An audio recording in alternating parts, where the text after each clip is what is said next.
Sa iba pang balita, kaalyado man niya o hindi, wala raw sisinuhin si Pangulong Bongbong Marcos sa pagpapanagot sa mga kumi-kickback sa flood control projects. Kaugnay po yan sa ipinag-utos niyang investigasyon sa flood control projects noong kanyang SONA. Ilang araw lamang matapos bahain ang maraming lugar sa bansa dahil sa magkakasunod na bagyo at pinaigting na hanging habagat.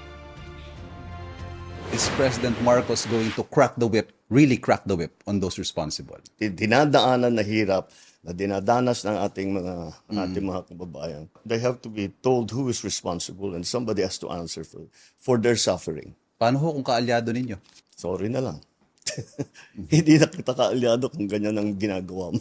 Ayaw na kitang kaalyado. Mamaya sa 24 oras, ang iba pang detalye ng one-on-one interview ng GMA Integrated News kay Pangulong Marcos para sa kanyang podcast.